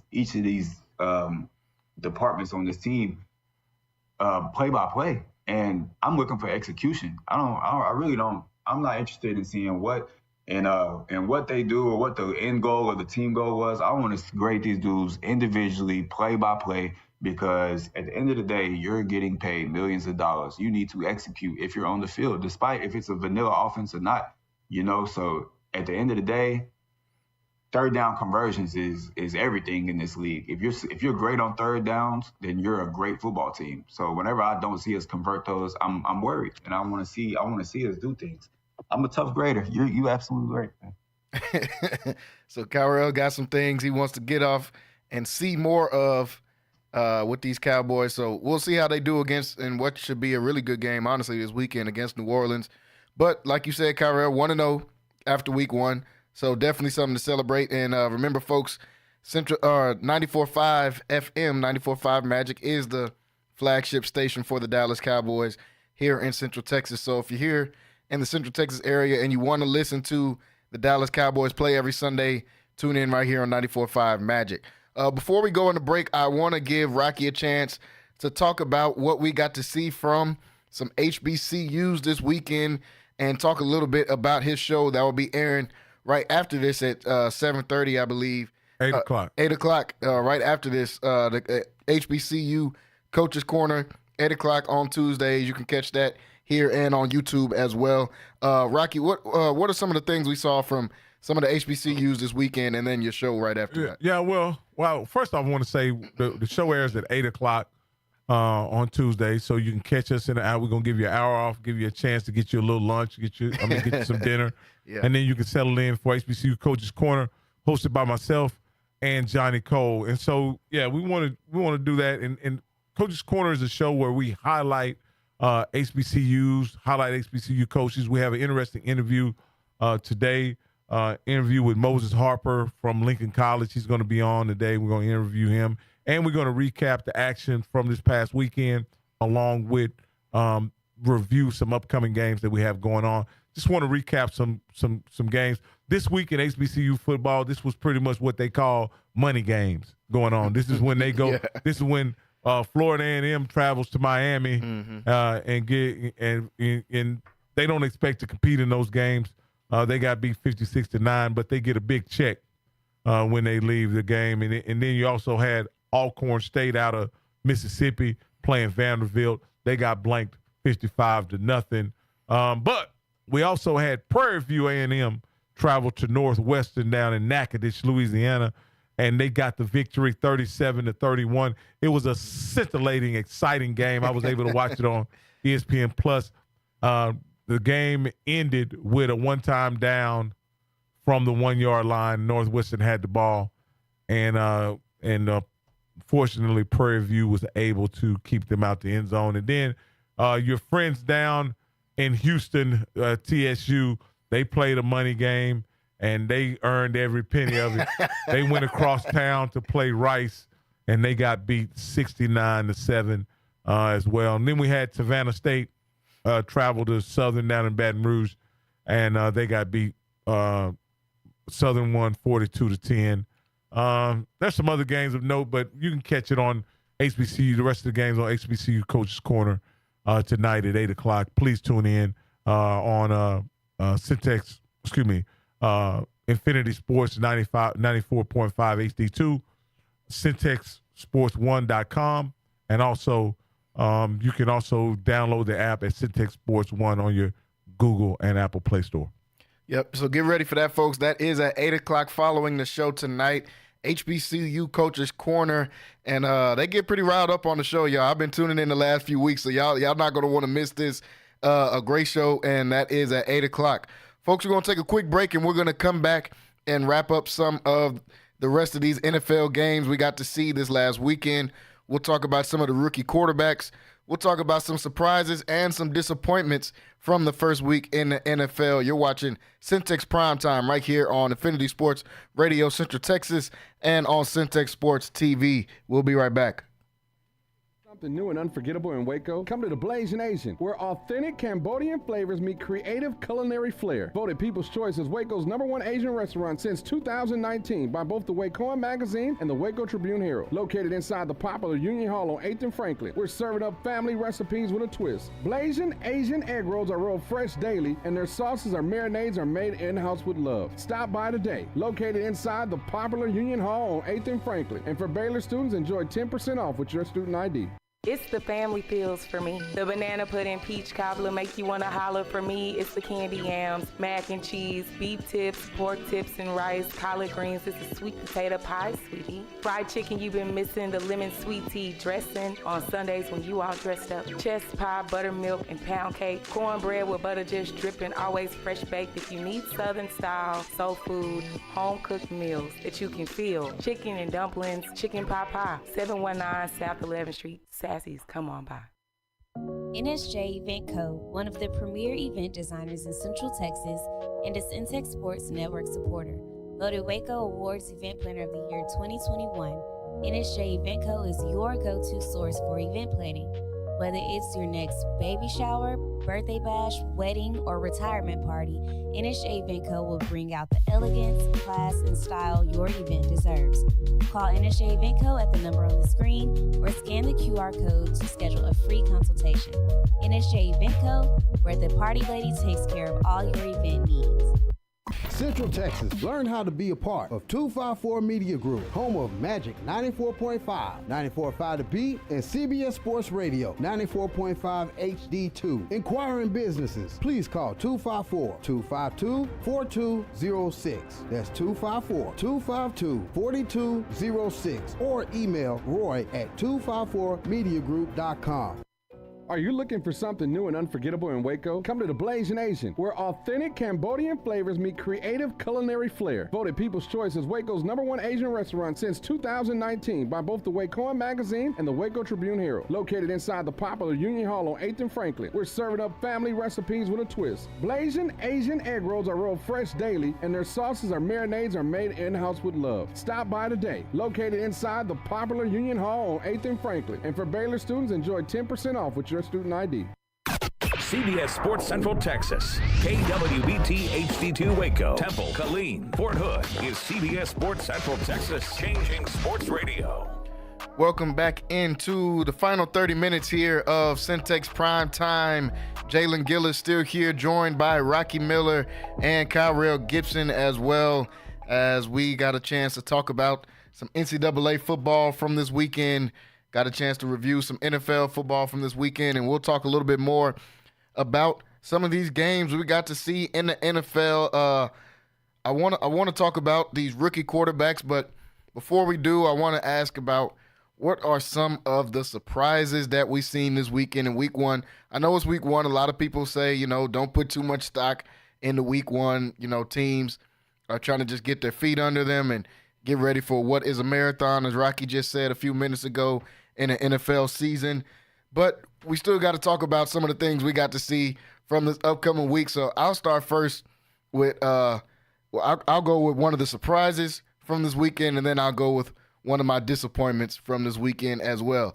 Surprises from this weekend, and this kind of ties back into what we were just talking about with Deshaun Watson and the Cowboys, and it is Baker Mayfield with the Tampa Bay Buccaneers as they go out and get a win over Washington. That wasn't that surprising, but Mayfield going 24 for 30, 289 yards, and 4 touchdowns as he just inked a new deal in his last offseason after he was pretty much thrown to the side for the Cleveland Browns as they picked Deshaun Watson as their guy, and they chose him over Mayfield, even though Mayfield had just led that team to a playoff win for the first time, I think, in about 2 decades that they were able to even get a win in the playoffs. Led him to a playoff win. They let go of him. He bounced around a little bit. We saw him out there with the Rams for a few games before he ended up in Tampa Bay.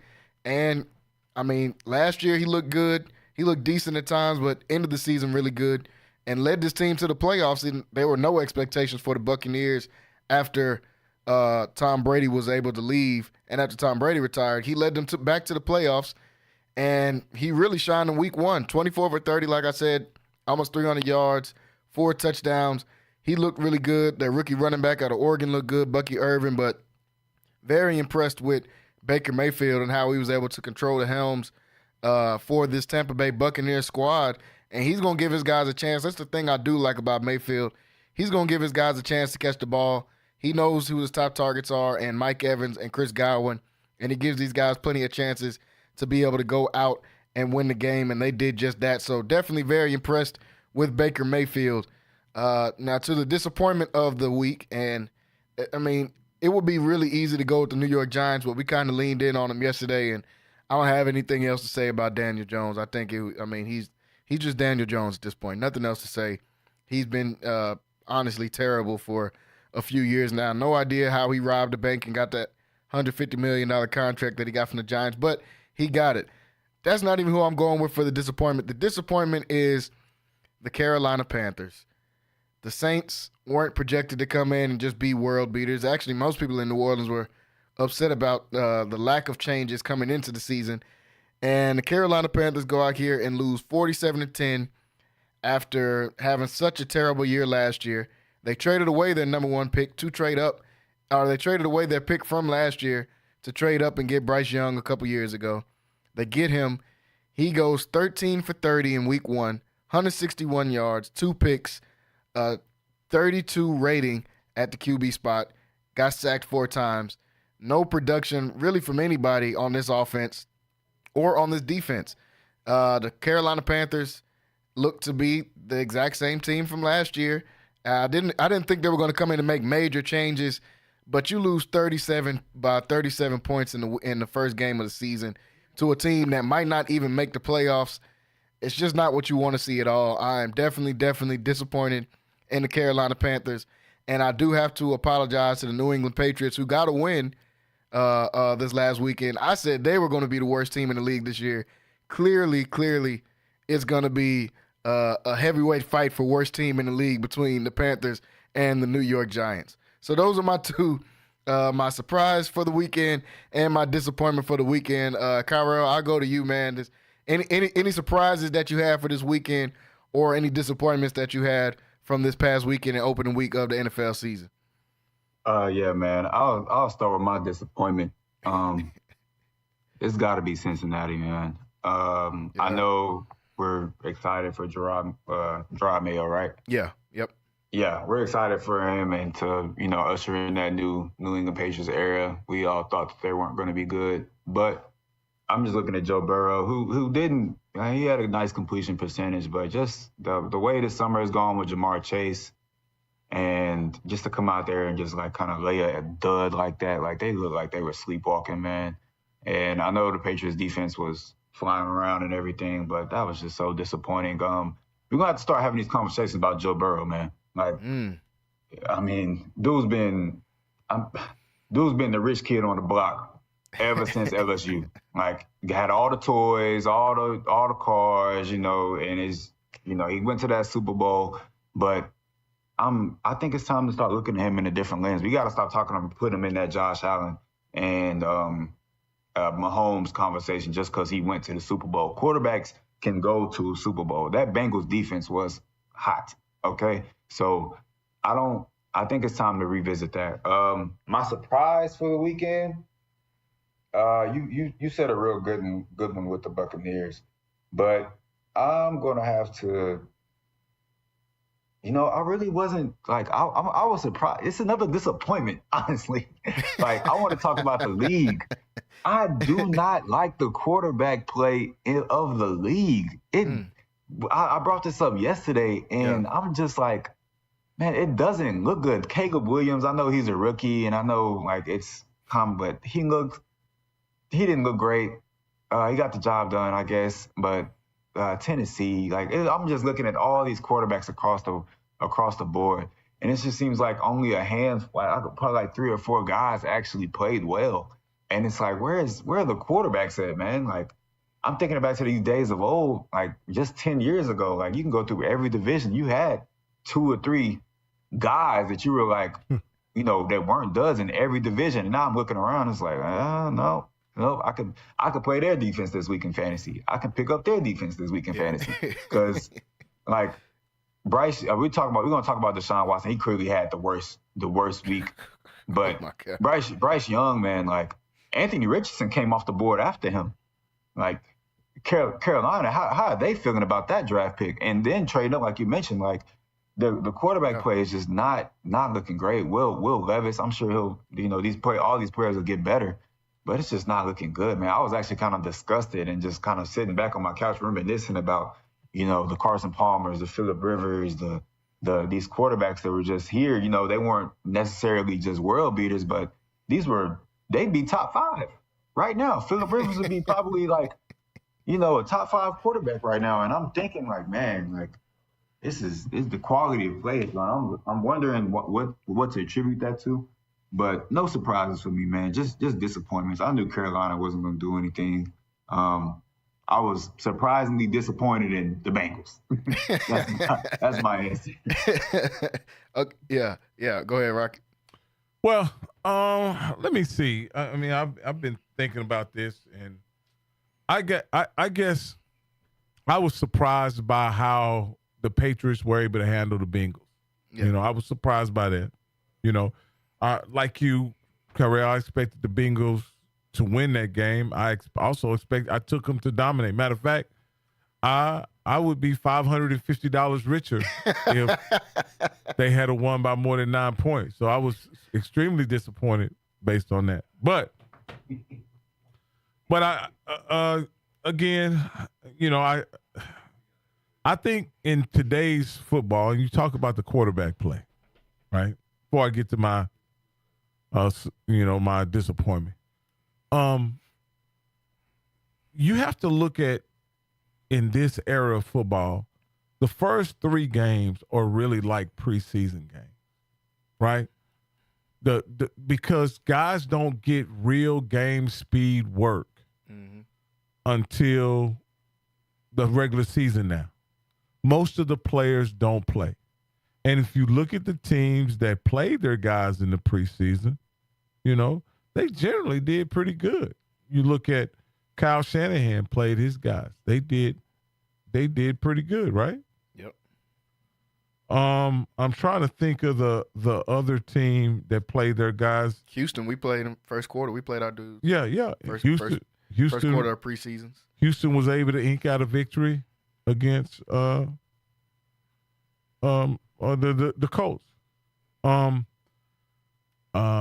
Now the one team that did play their guys and they didn't do well, was I'll get to my disappointment, which was Will Levis from the Bears. I mean from the Titans. Yeah. Against the Bears, they had shut out the Bears, and then all of a sudden this guy went to turning the ball over like crazy, to the point to where he gave the Bears a victory. Mm-hmm. He ensured that Caleb Williams' first game was a victory in the NFL. Yep. He literally threw, I want to say, a pick six, had a couple fumbles. I mean, it was horrible. In a game where Caleb, Miles' husband at that. Huh? It was some old Miles' husband at that. Making, he's gonna be talking mess pretty soon. Yeah. So I mean, I just think he had just when you cost your team a victory, a game, victories are so hard in the NFL to get.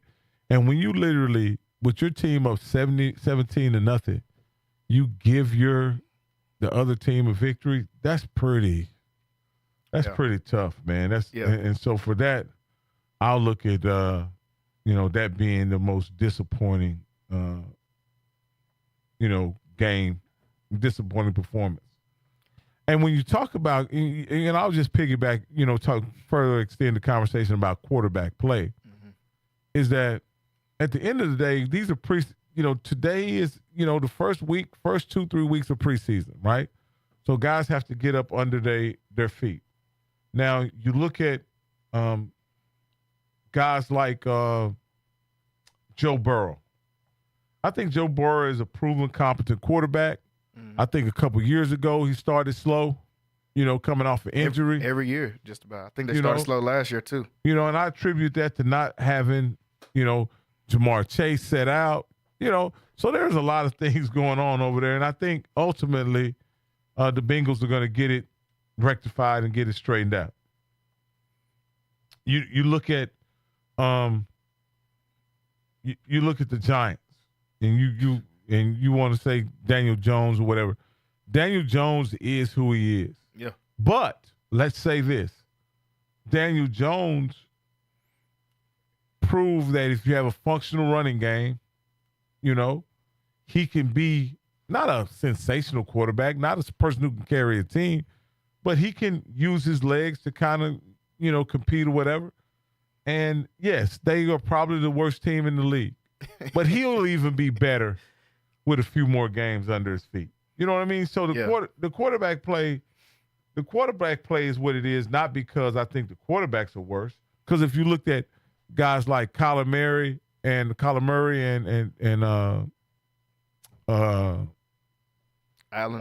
Josh Allen. Yeah. Sorry, Josh Allen.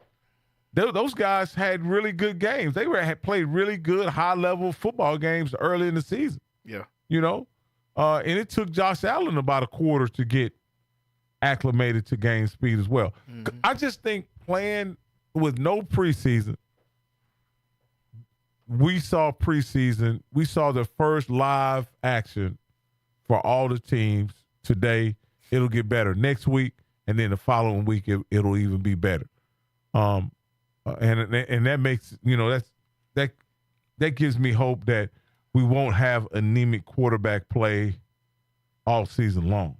But if we do, I'll be surprised. To be honest with you. Yeah, and I'm agreeing. I think that's just what you said. The preseason, not playing preseason, obviously is playing a part in how these games are played, and a lot of these guys. But the good thing is for the teams that are able to adjust, you're going to come out and you're going to rack up some wins early. When you're a 49ers, when you're a Dallas Cowboys, when you're a Buffalo Bills, a team that does have a rolling, you're going to come out and go. You might start out the season 3 or 4-0, like we saw the Eagles do last year before they just fell completely off the wagon. They started off, I think, 7 or 8-0, and then so teams are going to be able to pick up some wins. I also look at it. We can't panic off of what happens the first week of the season. Yeah. This is not a true impression of what you have. I'll take the AFC North, right? Mm-hmm. AFC North is the Steelers, Baltimore, the Cleveland Browns, and Bengals. Mm-hmm. 3 of those teams lost, and a lot of people will argue that's the best. Yeah, I'm one. That's the best conference. That's the best division in the league. Yeah, but they have 3 teams that are lost. How much do you want to bet that the Steelers are not going to win that division? Yeah, they're not. They're probably not going to win that division. No, might be last with Justin Fields. Yeah. You know what I mean? They're probably not. Again, you have to let this season play out.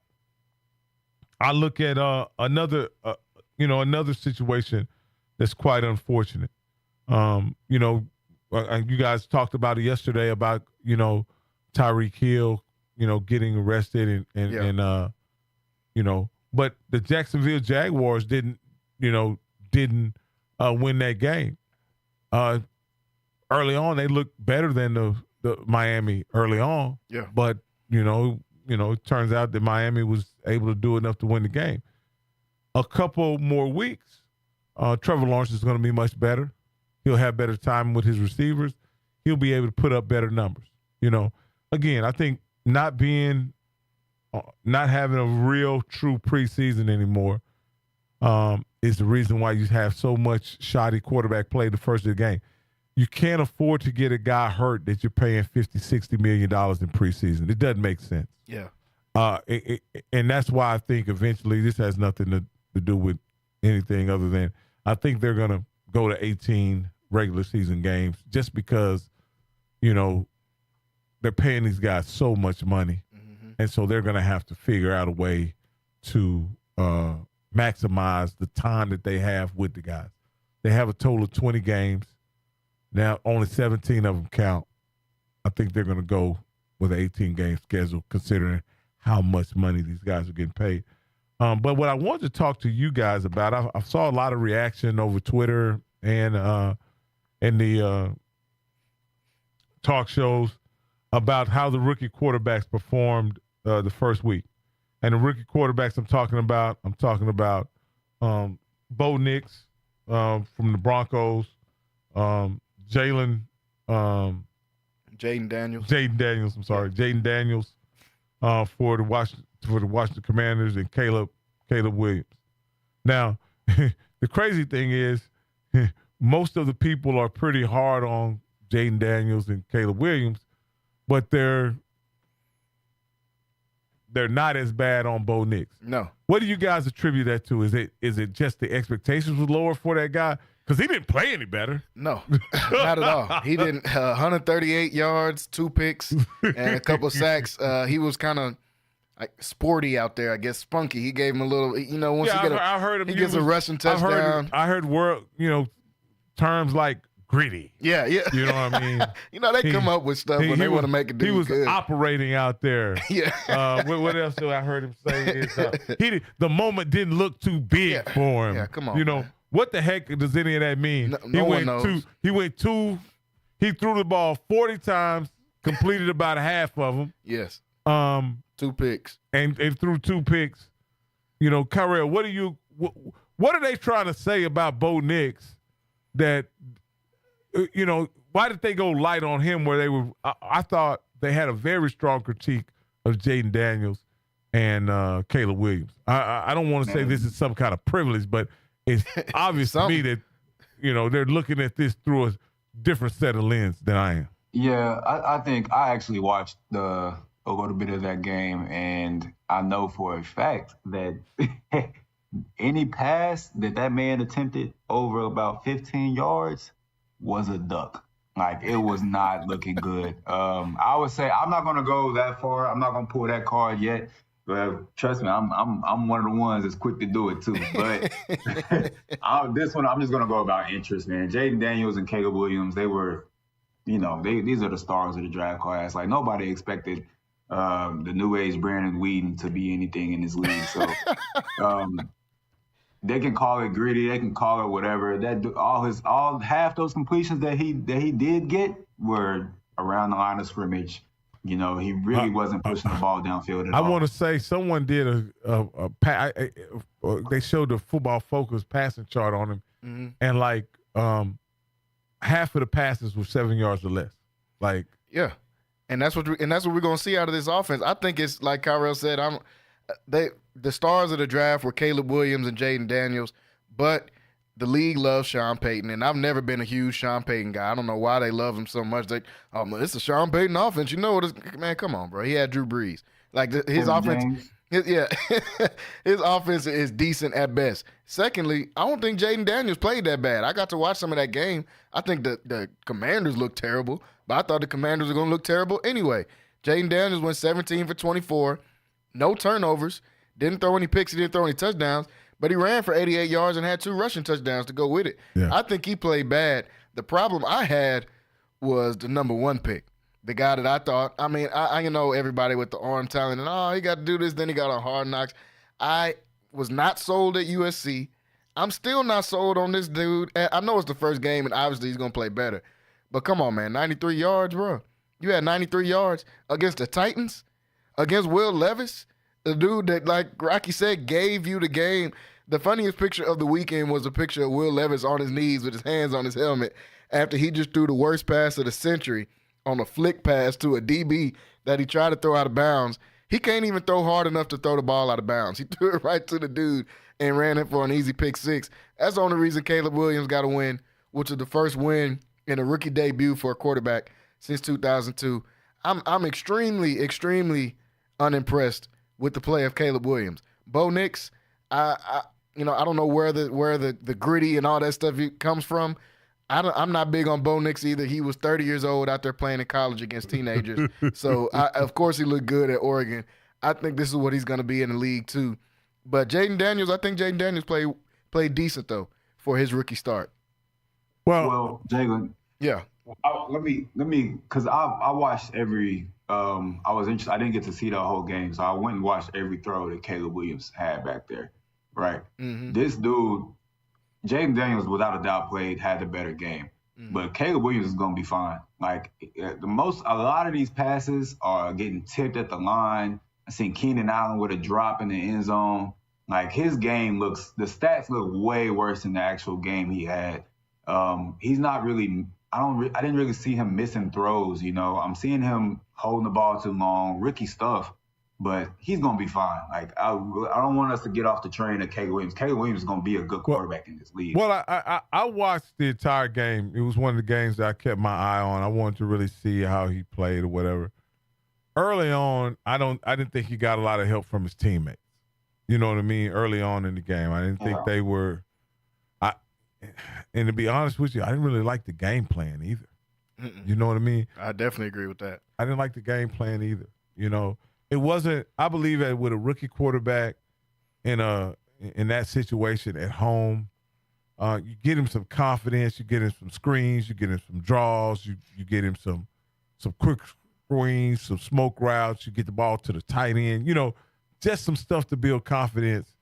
He doesn't have I don't think he has a problem seeing the field, nor does he have a problem, letting it rip. I think where he's going to have, at this point, where he's going to have problems is just taking everything in. You know what I mean? And processing the game. In my opinion, he's a guy that they probably should allow him to use more of his athleticism early on Definitely. to get him a feel for the game speed. You know what I mean? This guy has a complement of receivers that is pretty good for a rookie. Great. They weren't able to run the ball as well as I thought they should have. But when I evaluate his play, right, I didn't see a guy that was messing up. You know what I mean? He put the game in jeopardy.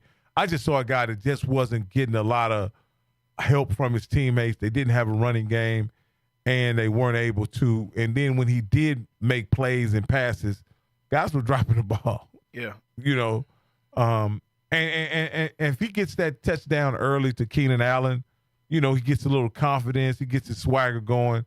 And then later in the game, they just said, hey, Will Levis, we're going to wait till Will Levis give us the game. And we're not going to, you know, and there were some fourth down plays that they probably, in another situation, they would have went for it. You know what I mean? But they punted and let Will Levis do Will. And so it worked out. Once you get up on a team and the other quarterback has no chance of coming back, do you even put the ball in harm's way with a rookie quarterback? I don't think so. You just try to get out of the game with a victory, and that's what they ended up doing. And again, not much preseason at all for Caleb Williams. This was one of his preseason games. I look forward to seeing how he looks next week, how it progresses. I think the kid has a really bright future. He doesn't come across as a real I wouldn't even use the word soft-spoken, but he's not a real demonstrative, commanding presence as a guy. I see how guys could get turned off by that, but I just think he seems to be a nice young man, and he's super talented. And I think and like Kyrell, I share your thoughts that he's going to be just fine in the long run at quarterback for the Bears. He's probably going to be the best one they ever had. I'll take it one step further. Here you go. You gonna kill him. I know. Just go ahead and say something crazy to end the show. What I'm finna say. They're gonna win that division. I don't know why you said that to start. What was that, a couple days ago? I don't know why you said that. Well, and I still don't know why you say that now, because they have no chance of winning that division. No, and I'll say this now, and Kyrell, you may be Nostradamus, but no disrespect meant. But my question is to you: what did you see from the Bears that makes you think they can even compete with Detroit? So that's the where I'm going out on a limb, because Detroit is obviously the favorite and has a complete team. But what I'm seeing is these players or these throws, he's getting the ball there. Like, I'm seeing, it doesn't look like he just doesn't know what he's doing. Like, or, you know, like when rookie quarterbacks come in and it's just like, I'm not sure. Every play that I see that ends up being like a negative play, it looked like that, okay, well, that could have been a successful play. That could have been a successful play. It doesn't look like that there's just like any, what am I trying to say? The thing is, he didn't look overwhelmed or incompetent. I agree. I give you that. So, but he didn't execute well, is my point.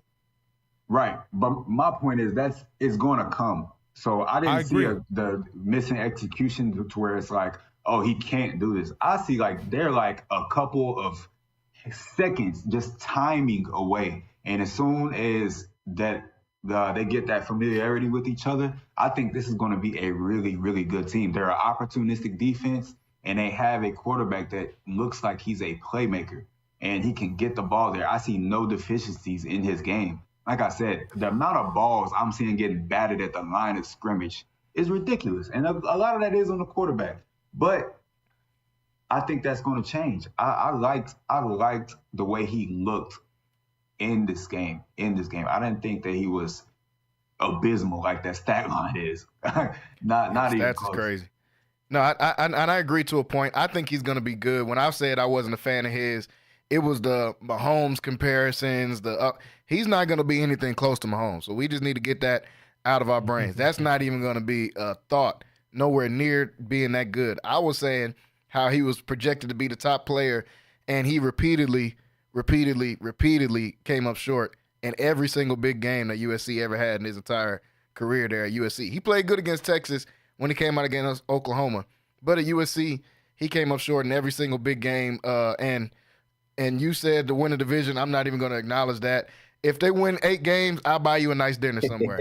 They're not going to win 8 games, bro. I don't know what you're talking about winning the division. You know I'm good for it. Yeah, well, I'll go get you a nice dinner somewhere if they win 8 games.